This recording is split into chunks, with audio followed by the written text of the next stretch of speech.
जय श्री कृष्णा दोस्तों, कैसे हैं आप लोग। मैं आशा करता हूँ कि आप सभी अच्छे होंगे। भगवान श्री हरि की कृपा आप लोगों पर बनी रहे। दोस्तों, आज हम जानेंगे कि राधा जी के जन्म की आश्चर्यजनक कथाएं।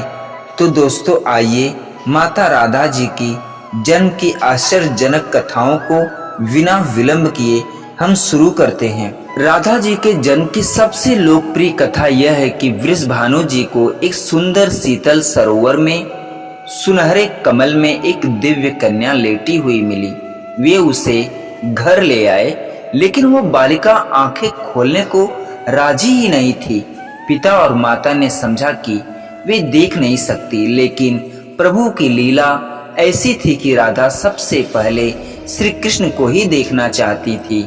अतः जब बाल रूप में श्री कृष्ण जी से उनका सामना हुआ तो उन्होंने अपनी आंखें खोल दी। एक अन्य कथा के अनुसार राधा द्वापर युग में श्री वृषभानु के घर प्रकट होती हैं। कहते हैं कि एक बार श्री राधा गोलोक बिहार से रूठ गई। इसी समय गोप सुदामा प्रकट हुए। राधा का मान उनके लिए असहाय हो गया। उन्होंने श्री राधा की भत्सरना की। इससे कुपित होकर राधा ने कहा, सुदामा, तुम मेरे हृदय को संतप्त करते हुए असुर की भांति कार्य कर रहे हो, अतः तुम असुर योनि को प्राप्त हो। सुदामा कांप उठे, बोले, गोलेश्वरी, तुमने मुझे अपने श्राप से नीचे गिरा दिया।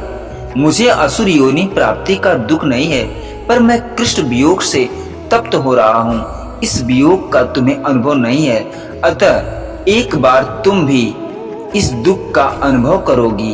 अतः एक बार तुम भी इस पीड़ा का अनुभव करोगी। सुदूर द्वापर में श्री कृष्ण के अवतरण के समय तुम भी अपनी सखियों के साथ गोप कन्याओं के रूप में जन्म लोगी और श्री कृष्ण से विलग रहोगी। सुदामा को जाते देखकर श्री राधा को अपनी त्रुटि का आभास हुआ और वो भय से कातर हो उठी। तब श्री लीलाधारी चक्रधर श्री कृष्ण ने उन्हें सांत्वना दी कि हे देवी, यह श्राप नहीं अपितु वरदान है।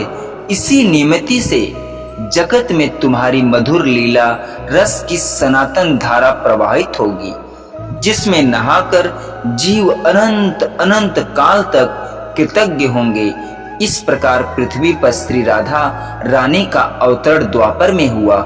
नृग पुत्र राजा सुचंद्र और पितरों की मानसी कन्या कलावती ने 12 वर्ष तक तप करके श्री ब्रह्मा से राधा को पुत्री रूप में प्राप्ति का वरदान मांगा। फलस्वरूप द्वापर में वे राजा वृषभानु और रानी कीर्तिदा के रूप में जन्मे। दोनों पति पत्नी बने। धीरे धीरे श्री राधा के अवतरण का समय आ गया। संपूर्ण ब्रज में कीर्तिदा के गर्भधारण का समाचार बनकर फैलने लगा। सभी उत्कंठा पूर्वक प्रतीक्षा करने लगे। वह मुहूर्त आया जब भाद्रपद की शुक्ला अष्टमी चंद्रवासर मध्याह्न के समय आकाश में मेघाच्छन्न हो गया। सहसा एक ज्योति प्रसूति गृह में फैल गई। यह इतनी तीव्र ज्योति थी कि सभी के नेत्र बंद हो गए। एक क्षण पश्चात गोपियों ने देखा कि 7 सहस्त्र शरद चंद्रों की कांति के साथ एक नन्ही बालिका कृतिका के मैया के समक्ष लेटी हुई। उसके चारों ओर दिव्य पुष्पों का ढेर है। उसके अवतरण के साथ नदियों की धारा निर्मल हो गई। दिशाएं प्रसन्न हो उठी। शीतल मंद पवन अरविंद से सौरभ का विस्तार करते हुए बहने लगी। पांड पुराण में राधा का भी अवतरण। पांड पुराण में भी एक कथा मिलती है कि श्री वृषभानु जी यज्ञ भूमि साफ कर रहे थे तो उन्हें भूमि कन्या रूप में श्री राधा प्राप्त हुई। यह भी माना जाता है कि विष्णु के अवतार के साथ अन्य देवताओं ने भी अवतार लिया। बैकुंठ में स्थित श्री लक्ष्मी जी राधा रूप में अवतरित हुई। कारण कुछ भी हो, राधा बिना तो कृष्ण है ही नहीं। राधा का उल्टा होता है धारा। धारा का अर्थ है करंट, यानी जीवन शक्ति। भागवत की जीवन शक्ति राधा है। कृष्ण देह है तो श्री राधा आत्मा है। कृष्ण शब्द है तो राधा अर्थ है। कृष्ण गीत है तो राधा संगीत है। कृष्ण बंसी है तो राधा स्वर है। भगवान ने अपनी समस्त संचारी शक्ति राधा में समाहित की है। इसलिए कहते हैं, जहाँ कृष्ण राधा तहाँ, जहाँ राधा तहाँ कृष्ण।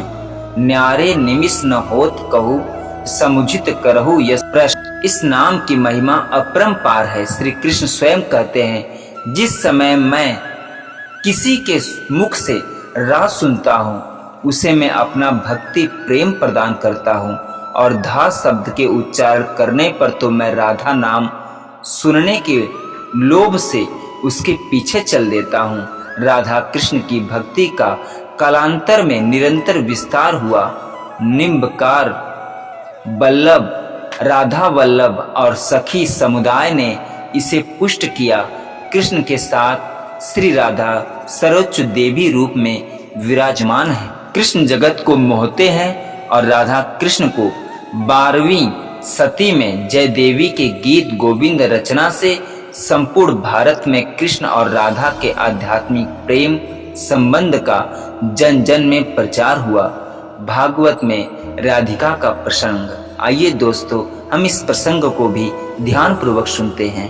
प्रश्न उठता है कि तीनों लोकों का तारक कृष्ण को शरण देने की सामर्थ्य रखने वाले ये हृदय उसी राधिका का है जो पहले राधिका बनी, उसके बाद कृष्ण की आराध्य हो गई। राधा को परिभाषित करने का सामर्थ्य तो ब्रह्मा में भी नहीं है।